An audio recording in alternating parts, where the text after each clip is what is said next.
Ok.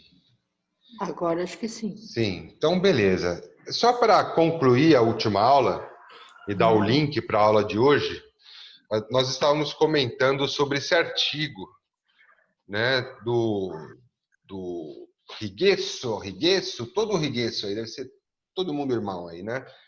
E no laboratório de prótese. Ok. E um trabalho interessante, né, de umas próteses de cerâmica que nem estão tão feias assim, né? Mas estão opacas, né? O formato tá adequado. Existe um desnível ali entre os centrais que incomoda ela, de leve, a altura. Ele descreve isso no artigo, né? E a cor opaca, às vezes uma quantidade de metal muito grande e a luz não passa adequadamente. A cor poderia ser mais clara, enfim, ela queria trocar essas cerâmicas aí, né? E é difícil tirar uma prótese de cerâmica, viu? Poxa, eu fui aprender num tempo que eu fiz estágio de especialização na FOP, em que te pegava um disco marrom de carborundum e ia serrando o dente no meio, sabe? Cortava a cerâmica, chegava no metal e quando chegasse no metal que tem dentro, cortava mais um pouquinho até chegar no núcleo que está lá dentro, né? Já vê o cimento que cola tudo. Quando chegar no cimento que está colando essa peça, aí introduz como se fosse um lecron, né, no meio do dente, gira e o dente abre como se fosse um ovo, sabe? Isso é para evitar não dar pancada, né? Pôr ali num degrau, começar a dar pancada, porque às vezes pode fraturar a raiz, pode soltar o núcleo, que a gente não quer que saia o núcleo às vezes, né? Então é mais seguro abrir o dente no meio. Então o dentista fica naquela enrascada que ele vai perder um tempo danado para tirar isso. E aí depois perderia um tempo danado para fazer o provisório, porque a pessoa não vai embora com o dente todo quebrado, partido no meio. Ele vai precisar de um provisório, né? Então, às vezes, o dentista copia um silicone esses dentes do jeito que estão na boca, né? Às vezes ele quer agilizar, ele não quer mandar para o protético. Ele copia, assim, os dentes, já pelo menos se quebrar o dente, se detonar, ele já tem uma cópia do que vai ser no futuro. Aí ele tira as próteses, passa vaselina, reprepara, tal, dá uma ajeitada, deixa tudo expulsivo, passa vaselina, preenche esse molde de silicone com resina, volta para a boca, mas mesmo assim dá trabalho, tem que dar acabamento, tirar rebarba, ajeitar, polir, né? E o dente vai ter uma cor só, né? Assim, o provisório não vai ficar muito caprichado, não sei que o dentista tenha uma noção e põe em sisal e tudo mais, mas então, normalmente, casos grandes assim, ele manda para o técnico. Antes de mexer, ele molda e manda para o técnico e fala, por favor, ó, faz para mim aí provisórios no dente 11, 12, 21 e 22, né? Então, e o técnico recebe aqueles dentes inteiros, do jeito que estão, né? Ele que vai ter que preparar o gesso e fazer os provisórios, né? Então foi o que aconteceu, né? Então ele moldou o formato dos dentes, ele tirou a cor, né? Aí a gente está observando a lingual que estava bem gasta também, provavelmente na mordida estava alto, o dentista teve que desgastar, já apareceu opaco, né? Já quase apareceu metal, né? Vocês estão vendo lá embaixo uma cinta metálica perto da gengiva, isso é comum ainda, embora todo mundo hoje em dia pinta, a maioria pinta de opaco para não aparecer os cinza, às vezes recobre um pouco com a porcelana, mas aquela cinturinha ela é boa para porcelana, ela dá resistência, né? Ela fica um limite para a cerâmica parar ali, isso chama cinta metálica. Na frente, nem pensar. Antigamente se fazia na vestibular também essa cinta, né? Para ter uma melhor adaptação da gengiva, fica bem fininho o metal na vestibular, né? Então, subgengival, escondidinho, mas é cinzenta demais a gengiva isso. Então, geralmente cobre tudo para não acinzentar a gengiva. Aliás, essa cinta pode estar acinzentando a gengiva.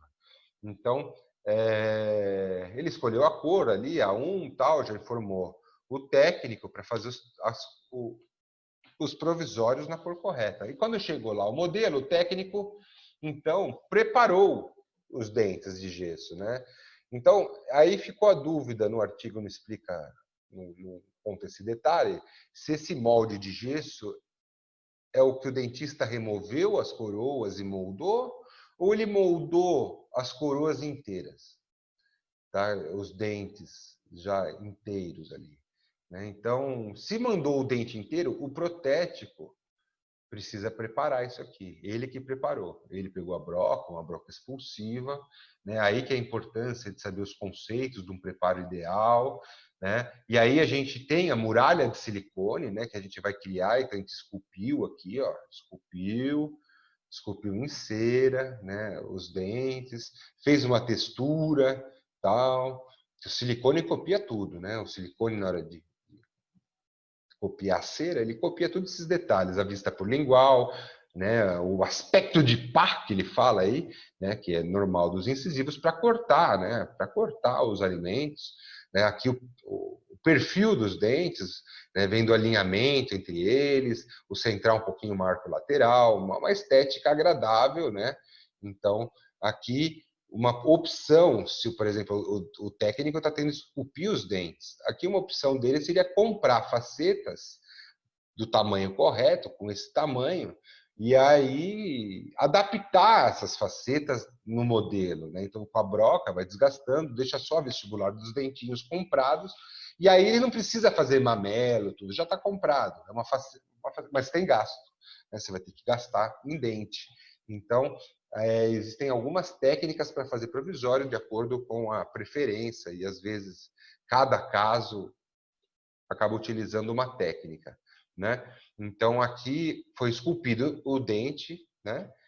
E aí sim a cópia de silicone, né? Que aqui utilizou um silicone italiano da Zermatt, né? Que é Zetalabor, tá? Que é bastante comum usar no laboratório porque ele tem uma dureza grande. Esse silicone é duro, ele não distorce fácil. Não é bom para moldar o paciente, porque ele fica muito duro, às vezes pode até machucar a gengiva e tal, né? Ele é para laboratório, né? Então ele é bem durinho para não movimentar, para não ter alteração. Mas você não pode deixar ele muito fino, né? Na hora de copiar os dentes, essa parte de cima, se você não tomar cuidado, fica fininha, quase transparente. Não pode, porque isso daí pode abrir. Quando você põe a resina, o silicone abre, distorce.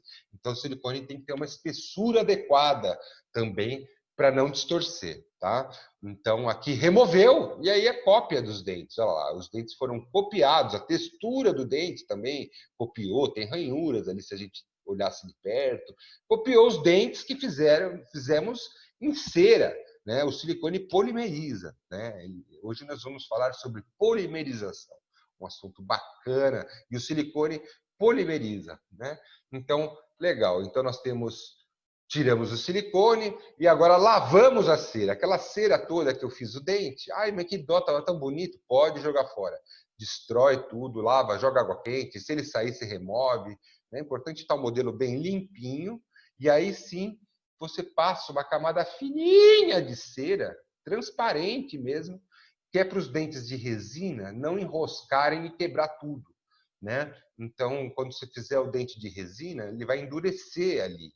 E às vezes, se tiver no gesso só, gesso e vaselina, às vezes ele agarra o gesso e na hora de tirar o dentinho, o gesso sai junto, quebra os preparinhos que você fez. Então, ele passou uma camada fininha de cera para facilitar a remoção da resina, né? E passou a vaselina também para garantir, né? A vaselina é para garantir, tá? Tem gente que deixa mergulhado na água também para hidratar, para ter certeza que não vai grudar mesmo, tá bom?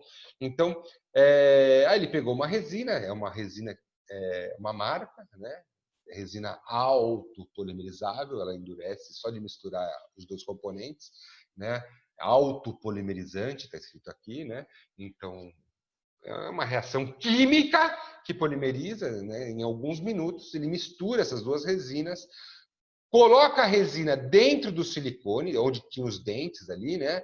Os dentes que esculpiram, o negativo dos dentes ali dentro, colocou a resina dentro e colocou esse silicone sobre os preparos, ali, encaixou na posição correta, né? O espaço que estava a cera está sendo preenchido por resina. Aí ele põe uns elásticos bem apertadinho para aquilo não sair da posição. E ele fala que é bom para dar pressão isso daí, tá? Eu colocaria também dentro da polimerizadora, né? Então, dentro da polimerizadora, a gente põe mais pressão ainda, com ar, a resina fica mais compacta, tende a ficar mais resistente, né? Mas o polimento dela, ela fica mais lisa ainda, por ter uma resina sem poros, né? Uma resina mais compacta. Então, beleza. Polimerizou, ela libera um calor, ela esquenta um pouco, esfria, né? Esquenta bem mais que o gesso. Vocês vão, na prática, vocês vão ver como esquenta. Dependendo do volume, o negócio às vezes não dá para segurar na mão, porque esquenta bem mesmo. Tá? Mas dá para segurar meio queimando, mas dá. Ok. Então, ele tirou, ele tem lá vários dentinhos da cor. A1, né? A1 equivale a uma cor 60, mais ou menos, tá? Na cor de resina. Tá? Então, ele fez um dente claro, né? Porém, de uma cor só, até agora, né? Poderia, se fosse o dentista, eu já estava polindo e já colocava na boca, mas a gente está fazendo um trabalho de laboratório, queremos, né, fazer um trabalho bonito, o dentista tem que gostar do provisório, o paciente também. Então, o que ele fez? Ele diminuiu o dente todo em torno de 1 milímetro aí, tá? Na cervical, quase ele não desgasta, quase não tira. E vai vindo tirando em degradê, né? Ele diminuiu aqui em torno de 1 milímetro a altura, né? E fez já o desenho dos mamelos, que vão, essa parte vai ficar interna no dente, né?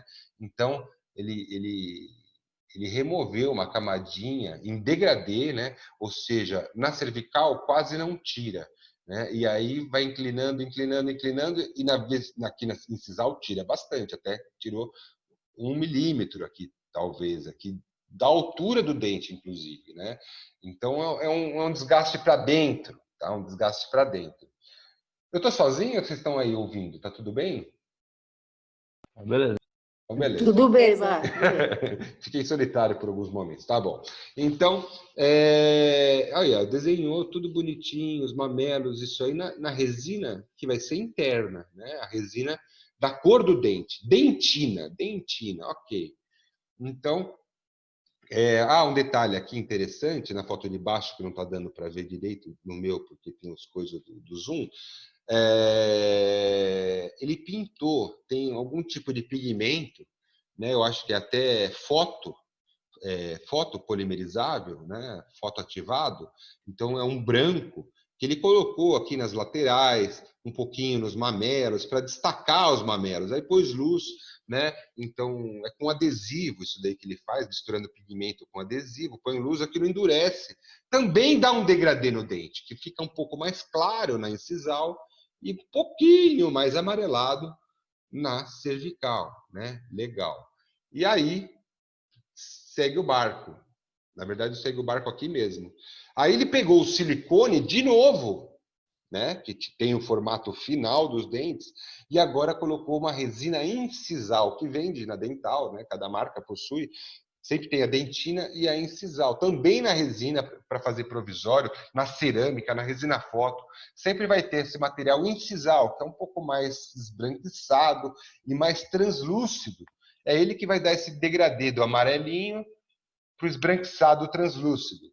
Né? Então, depois que ele tirou o silicone de novo, as resinas grudam uma na outra. Aqui estava por baixo, ali que tinha os mamelos, foi revestida pela resina incisal, numa segunda camada que ele fez isso aqui de novo. Isso aqui, de pôr o silicone, de pôr a borrachinha, se for pôr na polimerizadora, pôr em pressão, de novo. A incisal eu acho mais importante ainda pôr na pressão, que ela fica ainda mais translúcida, fica mais bonita. Né? Dentro da polimerizadora, em torno de 20 libras, tem gente que põe 40, 60, a média aí é 40 libras, então, tá?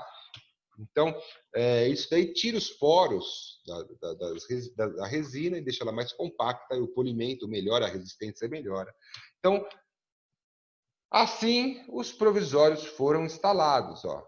Provisório, né? Então, você vê ali ó, o desenho dos mamelos tão ali interno, olha aí. A incisal recobrindo, o dente mais amarelado aqui na cervical, a cor agora, né? Tá mais clara, né? Então, a dificuldade realmente é fazer uma metalocerâmica tão bonita agora. Por que ficou tão amarelado ali na cervical? Ele provavelmente não removeu com a broca e a incisal não recobriu a pele em cima. A incisal está vindo daqui para baixo, mais ou menos. Ó.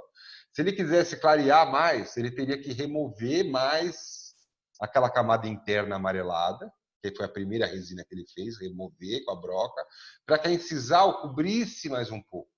Ou escolher uma cor mais clara de resina ainda do que ele escolheu. Tá? Mas normalmente é assim. Tá? Você pode ver nos dentes de baixo, ó, que são naturais, ó como ele é na cervical, o dente geralmente ele tem mais saturação, né? Um pigmento mais Achei estranho que concentrado. parece como uma manchinha na cervical, não uniforme, né? Certo. Poderia estar mais em degradê ainda, né? Poderia essa cor vindo Esse de. tá meio focado também. Tá, é verdade. Né? Mas ainda bem que é provisório, né? Então, se a professora. Mas ali no final daí fica branquinho, né? Daí Então, o último lá não é o provisório daí? aí não é, aí já é a cerâmica Ah, instalada. entendi. Então, às vezes, até a pessoa fala, olha, eu não gostei desse amarelinho aí e tal. Tudo isso é dica para não errar no definitivo, tá? Então, o provisório é realmente um estudo, resumindo, da estética, do formato, da cor, da espessura, principalmente. Né? Se o dentista coloca esses provisórios na boca e cimenta com cimento provisório, né? Aí a pessoa fala que está alto atrás. Aí ele bate o carbono e desgasta um pouquinho. Aí está alto, desgasta. E aí fura o provisório, é sinal que não tem espaço para fazer o dente. O preparo já está ali. Então, o dentista vai ter que preparar mais um pouquinho, desgastar a lingual do preparo, abrir espaço para, na hora do definitivo, não ficar acontecendo igual o primeiro slide ali, que mostrava a lingual toda desgastada. Isso aqui lá é falta de planejamento, né? Então, aí o definitivo instalado, o paciente satisfeito após a instalação, finalização do tratamento, né? Então, ó, caso inicial, né? Os provisórios, né, maquiados, estratificados aí, né, a gengiva acomodou depois, você vê que a gengiva melhora bem, né, depois, né, e aqui a cerâmica já instalada, a cimentação da cerâmica, provisório aqui no meio, né, a tendência da gengiva com a cerâmica também é acomodar melhor, né, a gengiva não gosta muito de resina, né, resina não é um material 100% compatível, biocompatível, ele é muito porosa, junto à bactéria, né? É formado por um plástico, né, que tem resíduos, monômeros residuais, que algumas pessoas têm até alergia, então a cerâmica é mais biocompatível. Né? E aí ali só a imagem de uma técnica direta, que é o dentista copiou, tem a cópia já dos dentes, né? Ele já tem o silicone com o formato que ele queria, ele põe resina lá direto na boca e na boca do paciente, e ele mesmo pode fazer os provisórios. Né? Inclusive tem uma técnica hoje muito usada para vender o trabalho que se chama mocap. Mocap, se vocês quiserem pesquisar sobre mocap, é um silicone desse daí e o dentista faz com material que polimeriza com luz e a pessoa vê o sorriso dela como vai ficar lindo, maravilhoso na hora ali. Então, eu quero ficar assim e tal. E aí compra o tratamento, né? Então seria só para mostrar para a pessoa. É um provisório, não para mastigar, um provisório para a pessoa ver como que vai ser. Ela tem os dentes tudo desgastados, do bruxismo. Aí ele põe esse silicone, que é o formato futuro dos dentes, que já foi estudado no modelo, né? Já aumentou os dentes, esculpido com cera, copiou com silicone, vai para a boca e faz o mocap. Fala, olha aí como vai ficar, que beleza. Né? Então aí o silicone para o dentista também poder fazer um provisório, né? Ou estudar o espaço. Será que esse preparo está, né, dando espaço ali atrás por material, né? Porque o material tem que recobrir todo o preparo, né? Será que ali por lingual tem espaço para metal, para cerâmica? Está estudando o espaço aí, né? Então é isso aí. Estamos falando sobre provisórios. Tem alguma dúvida, people, sobre isso aí? Tá tudo bem? Tudo bem. Tá legal? Terá dúvidas. Beleza. Também, tá tudo bem, mano. Beleza. Então, eu vou começar aqui a aula de hoje, que é uma aula extensa. Então, uma aula sobre resinas. 10 segundos para vocês pensarem o que esse tema aí, essa foto tem a ver com a aula. Eu vou pegar uma água, é rápido.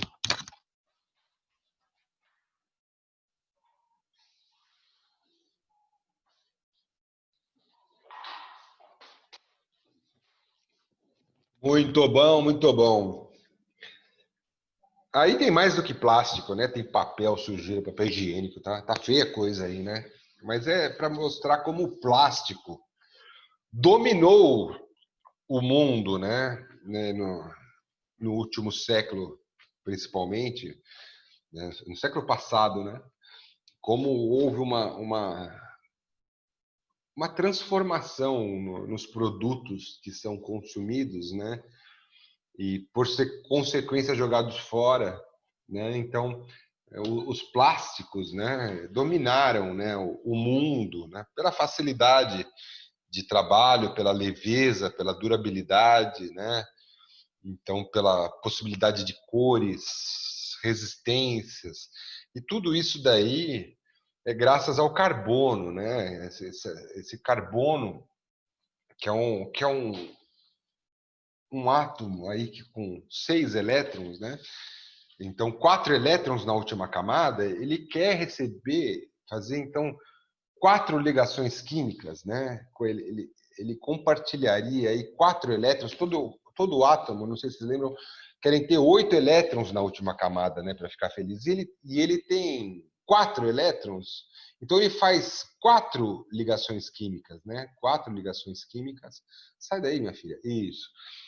E então ele tem a tendência de fazer longas cadeias de carbono, né? Carbono com carbono com carbono com carbono com carbono, e com um monte de hidrogênio ali em volta, né? São hidrocarbonetos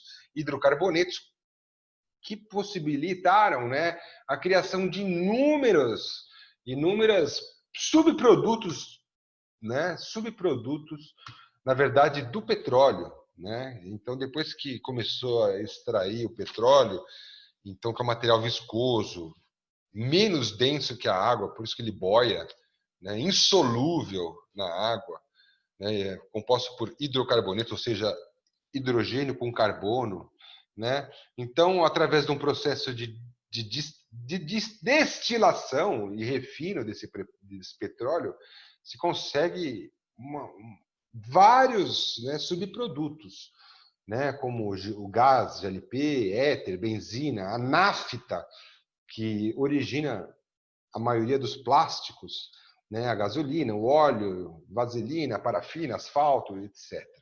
Né? Então, os subprodutos do petróleo. Né? Então, de acordo com a temperatura, né, que é feito esse refino, essa destilação, né, numa coluna de destilação, o petróleo bruto entra nessa caldeira, é aquecido, de acordo com a temperatura, você tem os subprodutos. Um deles é a nafta, né, que origina a maior parte dos plásticos. Tá?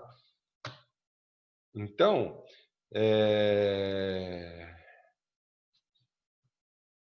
peraí.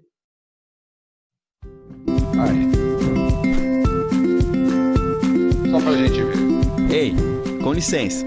Você, por acaso, sabe informar de onde vem o plástico? Que tal a gente descobrir seguindo os elos da cadeia produtiva? A primeira pista é a nafta, uma substância extraída no processo de refino do petróleo. A nafta é levada para as indústrias chamadas de primeira geração.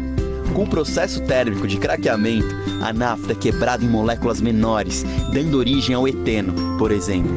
O eteno é levado para as indústrias de segunda geração, onde acontece a polimerização, dando origem aos diferentes tipos de resinas plásticas. As resinas plásticas são levadas para as indústrias de terceira geração, os transformadores que dão cor e forma aos plásticos. E de lá saem produtos e soluções em plástico para as diferentes indústrias, para o varejo e para você. Mas espera aí, essa história não acaba aqui.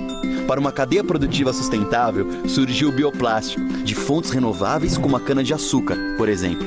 Essa é uma boa alternativa para o meio ambiente e para o Brasil, que é o maior produtor mundial de cana-de-açúcar. A cana é colhida e convertida em etanol e o etanol é convertido em eteno. A partir daí, o processo de polimerização é o mesmo, com a diferença de que o bioplástico vem de uma fonte 100% renovável.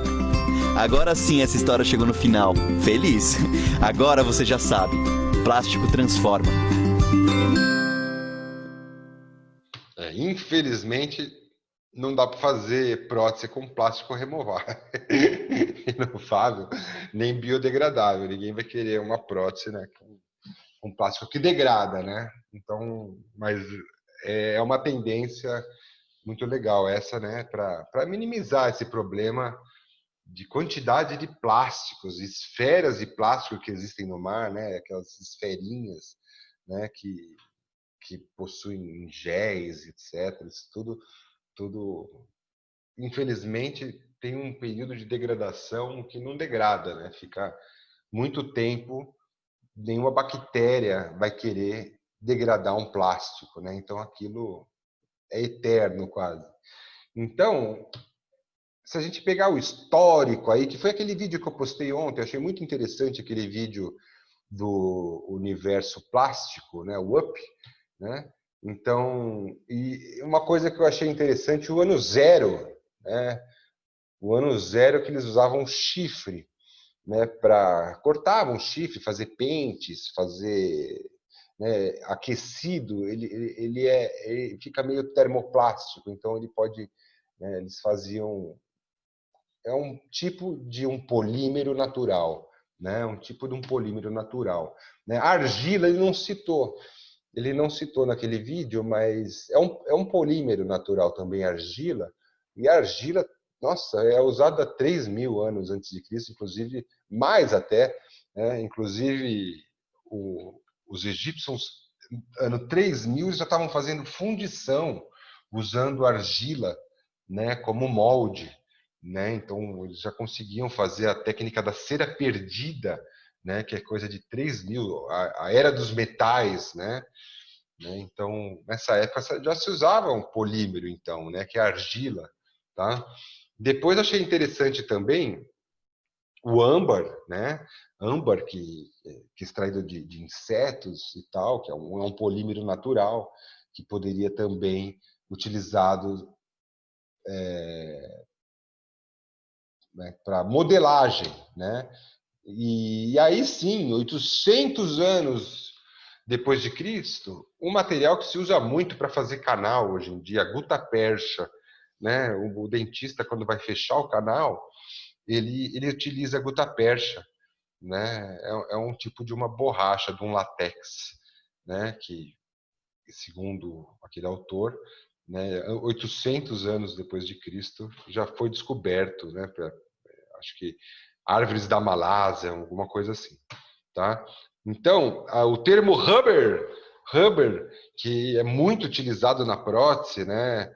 A gente tem vários borrachas, no caso, para utilizar em polimento, como espaçador. Tem um espaçador que dá espaço para a resina para não ficar muito justa, chama rubber cap, que é uma borrachinha, né? Então, o termo rubber, né, de quem apaga, né, apaga algo escrito, né, vem dessa data, em 1770, né? E aí sim, oi Charles, seu xará aí, cara, descobriu a vulcanização, o Goodyear, né?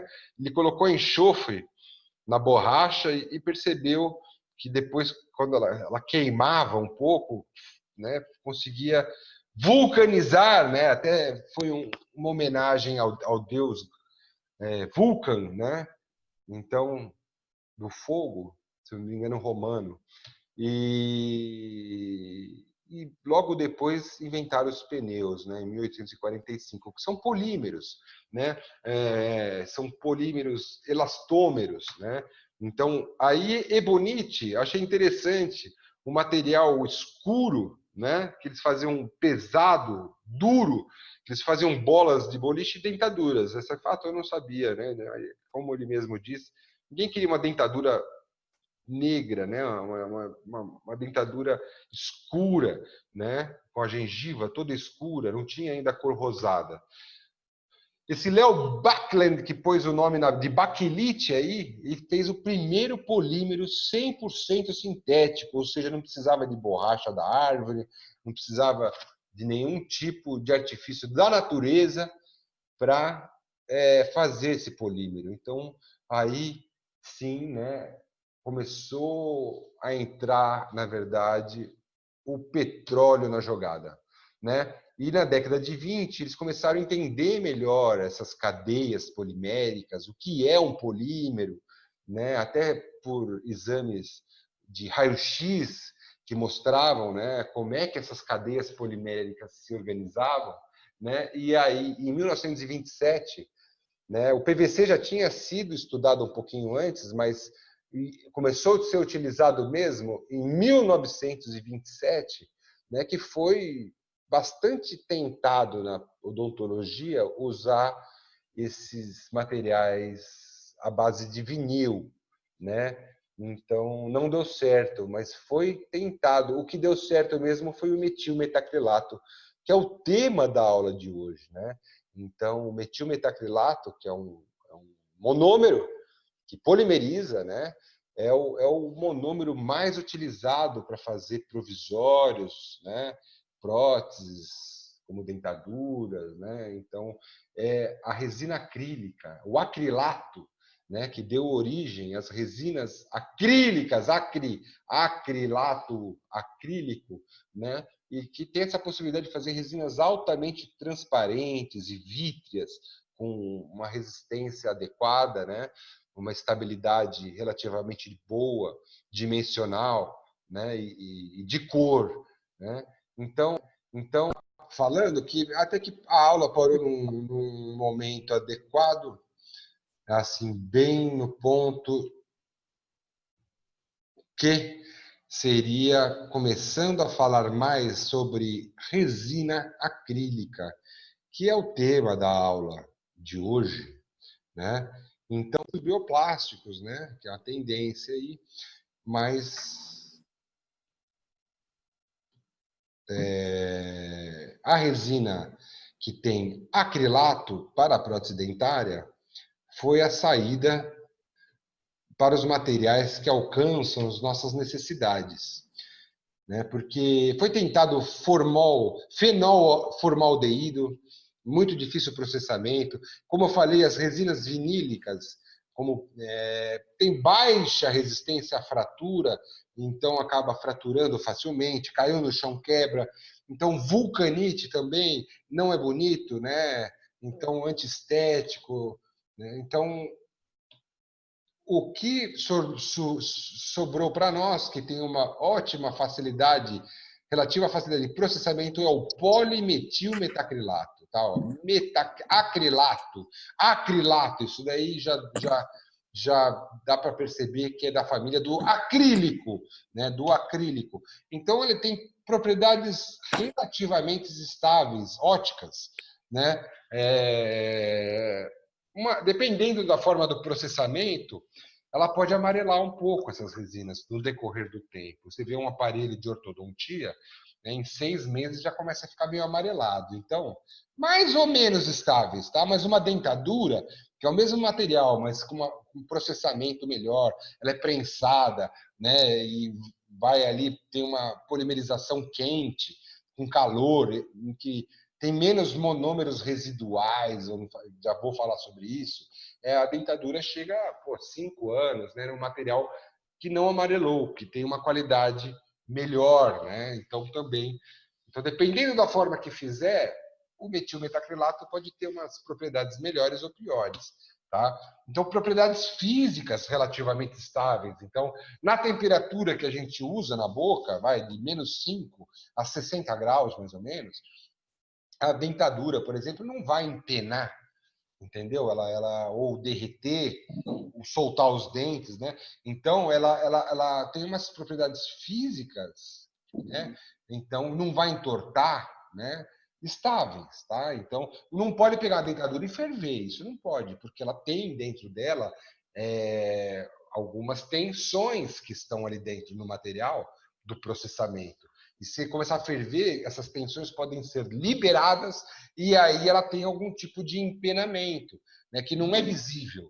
Se a prótese está igualzinha, mas na hora que põe na boca, ela fica soltando, né, porque qualquer alteração no formato, a prótese já começa a soltar, né, entra o ar por baixo ali e aí perde adesão. Então, não é um procedimento colocar nunca uma prótese, um aparelho no calor, que ele pode empenar, certo? Mas dentro das condições da boca, acidez, calor, frio ali, ele tem um ótimo, né, desempenho, tá? Desempenho, tá? Então, para vocês entenderem o processo de polimerização, né, eu gosto de citar miçangas, né? Imaginem que cada monômero, cada molécula de monômero ali do metilmetacrilato, que é o nosso monômero que a gente trabalha, é o metilmetacrilato, né? Cada miçanga ali é um metilmetacrilato, tá? Que, de repente, com alguma coisa que ativa e inicia a polimerização, né? Aquelas miçangas vão se unindo, unindo, e formam uma molécula gigante de miçangas, né? Vários metacrilatos que se unem, formando uma molécula gigante, como se fosse um colar de miçangas, né? Então, isso é um polímero, né? Um polímero, tá? Mono 1, uma miçanguinha só. Tá? Polímero são várias miçangas que se uniram e formaram uma macromolécula, uma molécula cheia de carbonos, carbono, né? Que se uniram formando uma macromolécula. Tá? Então, isso basicamente as resinas acrílicas que trabalhamos no laboratório de prótese, tá? No consultório odontológico. São resinas que geralmente é um pó e um líquido, é um monômero, né, uma miçanguinha, que quando misturado vai ter uma reação química e aquelas miçangas se unem formando um polímero. Tá? Então a gente tem o metilmetacrilato, que é um monômero, né, que depois passa por um processo de polimerização e forma um polímero, que é o polimetilmetacrilato, que seria todos esses metilmetacrilatos unidos, né? Às vezes o fabricante vai colocar ali dentro da resina alguns parentes do metilmetacrilato, que a gente chama de copolímeros. Copolímeros seriam, né, moléculas parecidas que podem entrar na reação química e fazer ligações cruzadas entre as miçangas. Então, a gente teria uma resina ainda um pouco mais resistente, né, porque cruzou as cadeias, né, como o próprio nome diz, crosslink, ligação cruzada, né? Então, agentes de ligação cruzada. Às vezes você compra uma resina e está escrito lá com crosslink. Significa que ela tem agentes de ligação cruzada, ou seja, ela vai ter uma resistência superior, né? Então, é assim que acontece a polimerização das resinas acrílicas que trabalhamos. Ó. Se vocês observarem, esse daí é a miçanga. É essa a nossa miçanguinha, né, que é o metilmetacrilato. Tá? É ela que, né, essa molécula aqui, metil, né, metacrilato, né, tem um radical acrilato e o radical metil. Né? Então, a gente tem aqui essa ligação química que entre os dois carbonos é a ligação frágil da história. Essa ligação é facilmente quebrada. Tá? Se a gente tiver dentro da nossa resina algum componente, um ativador, um iniciador, que libere elétron, então um elétronzinho ali falando, olha, quem quer elétron, quem quer uma reação química pendente, quem quer um radical livre, aquela ligação vermelha ali, dupla entre o carbono, ela se abre. Ela fala, eu quero, pum, abre, e abre 4 ligações no carbono. 4 ligações, como eu mostrei no primeiro slide. 4 ligações retas com o carbono. Então, ali se ligando um outro monômero igualzinho esse daí, também abre a ligação e dá a mão para esse monômero. Então, carbono com carbono, com carbono, com carbono, com carbono, caiu outro monômero, outra miçanga, vê aquilo, falou, eu também, tem elétron aí? Tem, venha. Então, já abre a ligação do carbono e se encaixa também outro metilmetacrilato, outro metilmetacrilato, outro metilmetacrilato, e uma reação em cadeia. Né? Então, todo aquele metilmetacrilato que está ali por perto, vê aquilo, opa, tem ligação química que sobrou, pá, entra, e aquilo acaba polimerizando. Né? Logicamente, essas miçangas estão se aproximando, então o material contrai.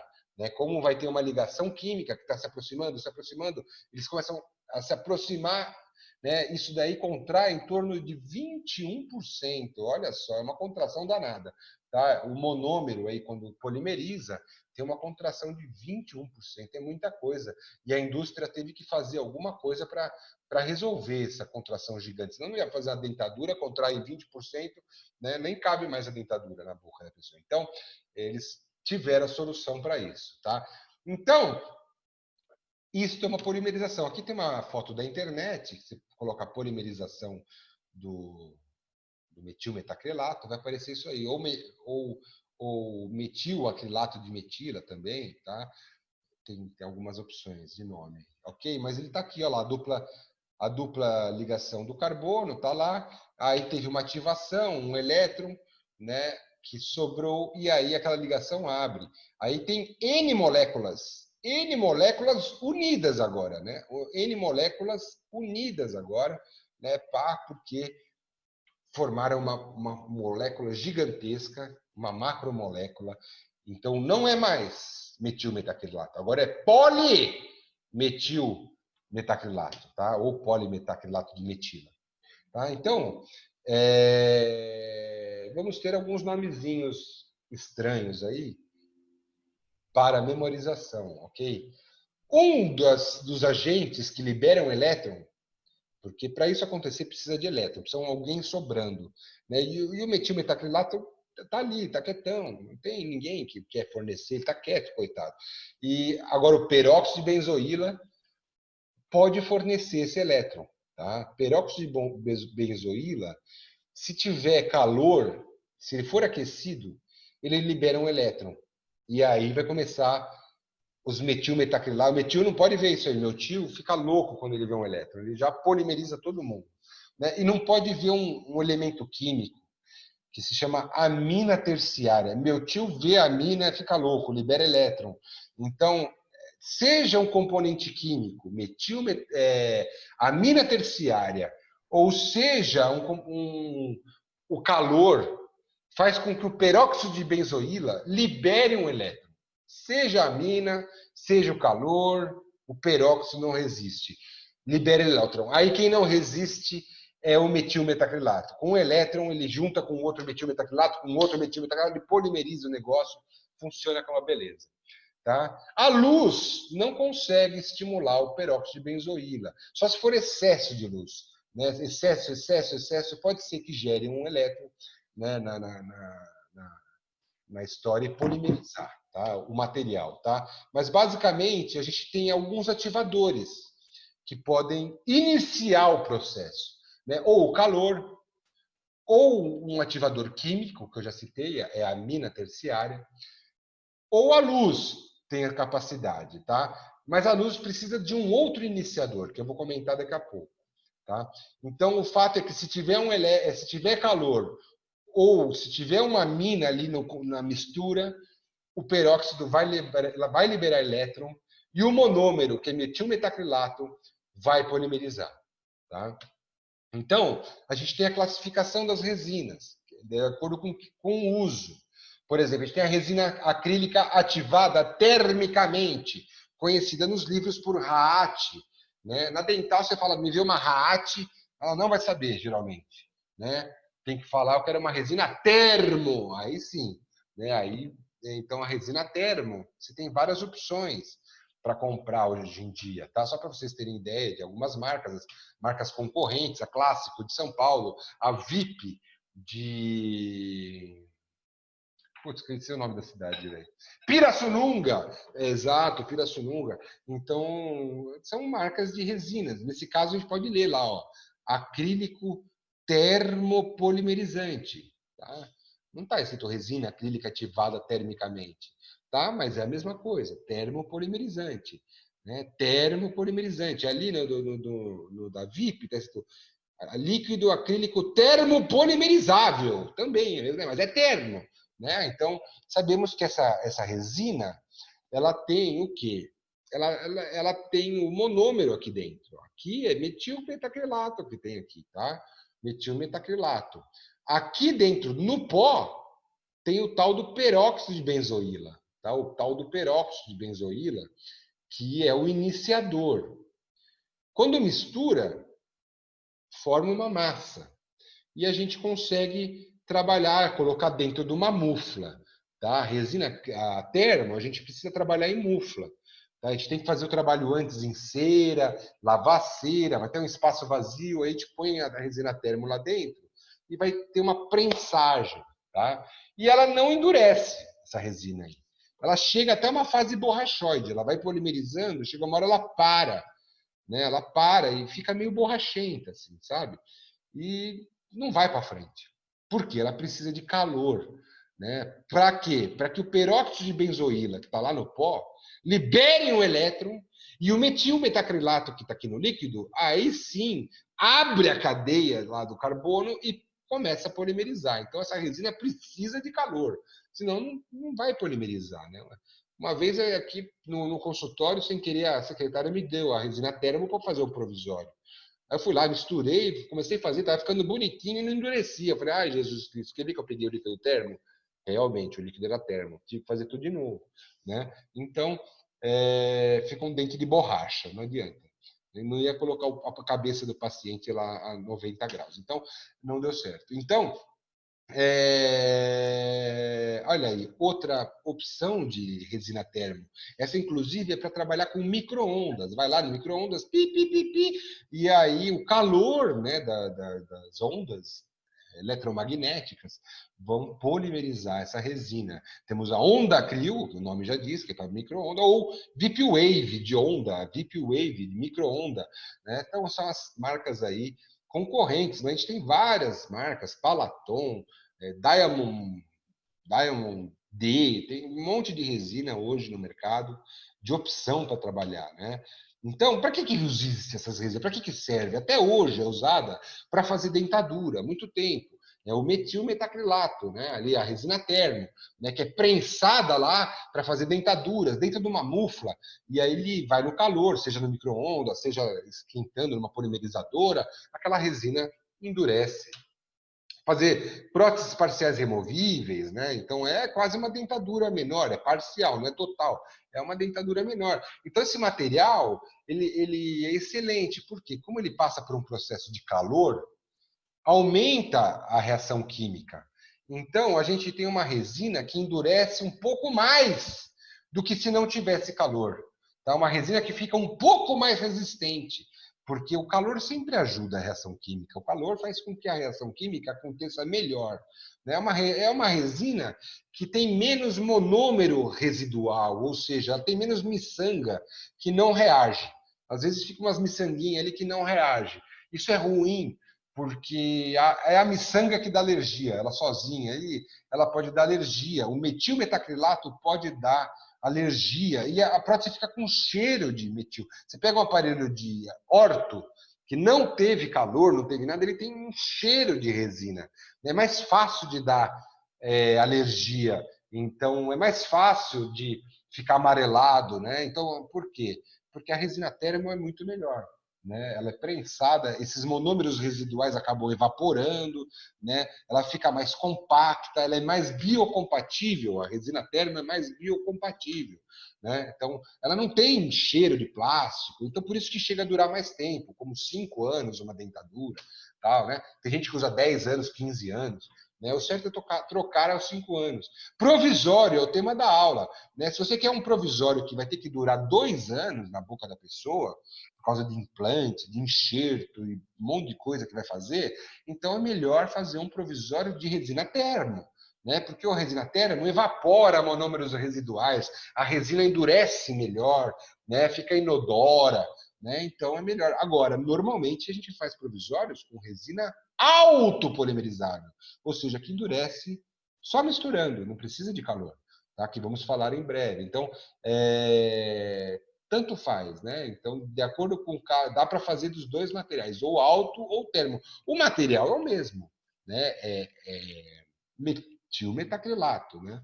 Então, que vai virar polimetilmetacrilato, só que uma usando o calor e outra usando uma reação química, tá?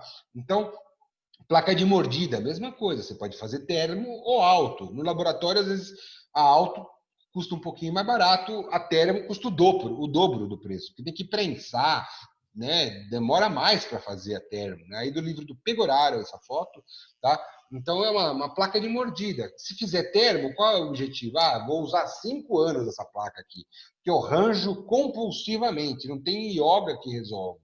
Então, melhor fazer uma placa resistente que dure mesmo 5 anos. Agora, não, eu vou usar só 3 meses. O dentista do o orto quer avaliar a posição da mandíbula, né? Ele tem alguma coisa que ele quer fazer, aí 3 meses de uso só. Então tá bom, uma placa de curta duração, pode ser autopolimerizável, mais barata, mais rápida, mais fácil, né? Então, em 6 meses ela começa a amarelar já, né? Começa a dar mau hálito, a autopolimerizável. Então a gente tem aí algumas resinas aí, que é a classificação, a resina química, ou seja, a resina química ativada, resina acrílica ativada quimicamente, que é a RAAC. Então você vai lá na Dental e pede, por favor, eu quero uma resina autopolimerizante ou autopolimerizável, né? Então são exemplos aqui, por exemplo, da Clássico ou da VIP, e tem muito mais marcas de resinas hoje em dia. Geralmente vem um pó e um líquido também, tá? Para trabalhar com essas resinas. Essa resina você mistura, tem o peróxido de benzoíla aqui no pó, igual a termo. Igualzinho a termo, às vezes muda alguma coisa de proporção, tá? Então, mas também tem o peróxido de benzoíla. Só que no líquido, eles colocaram aqui não só o metilmetacrilato, né, que é as miçangas, né? Eles colocaram também a amina terciária, que é um ativador, químico. Quando o peróxido do pó vê a amina, ele não resiste e libera um elétron. E quando o metilmetacrilato vê o elétron, ele também não resiste. Abre as ligações químicas e o negócio polimeriza quimicamente, tá? Temos algumas resinas aí, ó. A gente vai precisar, por exemplo, dessa BIP, qualquer uma resina, vem um medidor, ó. Geralmente vem um medidor para você saber quanto pó, quanto líquido vai usar, né? Então nós temos tem que comprar um pote João para o segundo semestre.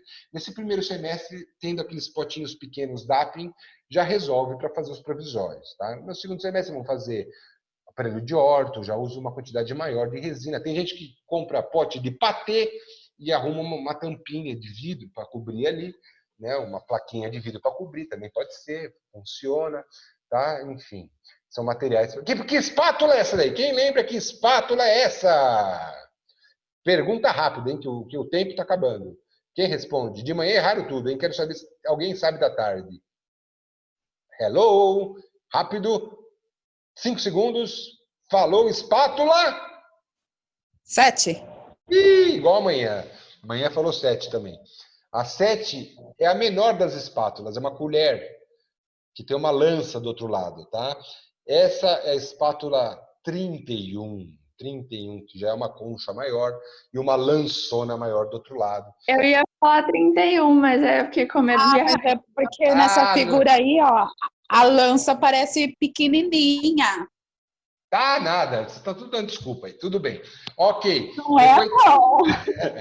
Depois vocês dão uma olhadinha no livro que eu sempre falo da Fundamentos de Prótese Dentária da Shirley Kayaki Asaoka. A gente tem no curso lá, algumas pessoas tiraram o xerox, tem o desenho de cada espátula lá, de cada material. Dá uma estudadinha A aí. lâmpada dessa aí tá parecendo a face de um Lecron. Tá bom, tá bom. Então, beleza. E aí, então, com essa resina autopolimerizável, também temos várias utilidades, né? Fazer aparelhos ortodônticos, vamos fazer no segundo semestre. Fazer reembasamento, faltou um E aí, hein? Reembasamento, que é preencher dentaduras, fazer consertos, né? Quebrou ali um dente, conserta. Quebrou a prótese no meio, faz também, conserta.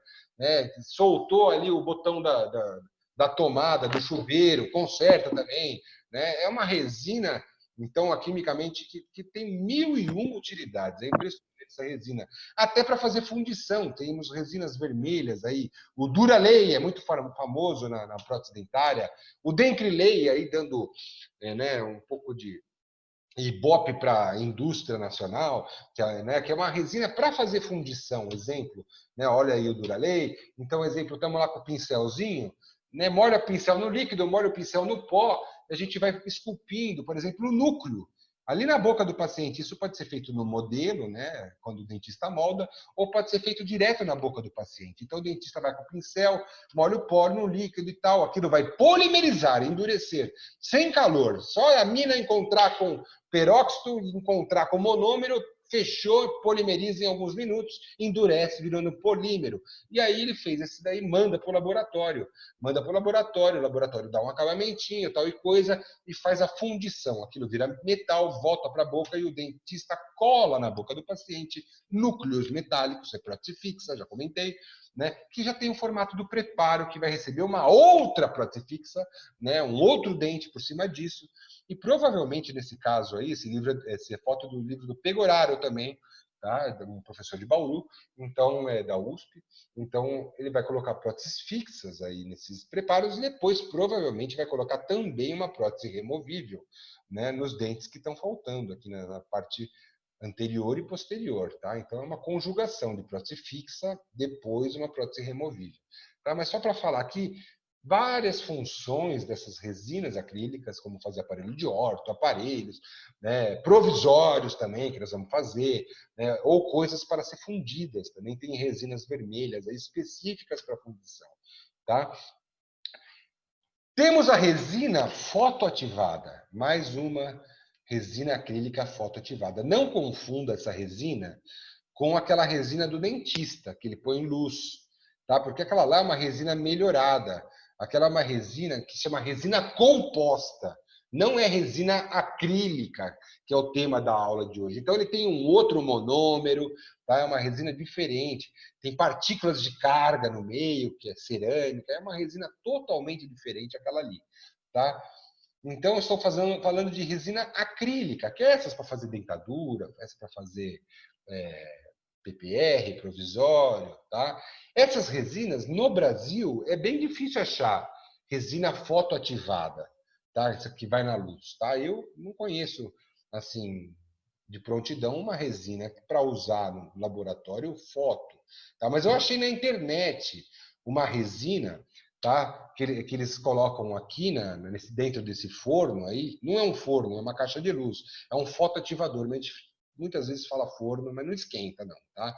Então ele apaga, ele acende a luz ali e o material endurece, tá? O material endurece. Eu vi um trabalho na internet que eles fizeram essas moldeiras individuais com material importado, tá? É uma resina acrílica que ela vem em massa, uma massa azul, por exemplo, e aí pega de colher assim e você faz o trabalho que você quer. Por exemplo, essa moldeira, isso daí usa em prótese total.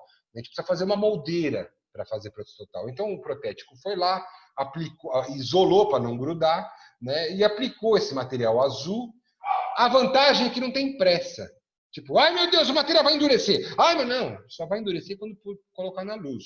Então, é só o ambiente não ser muito iluminado, senão ele endurece.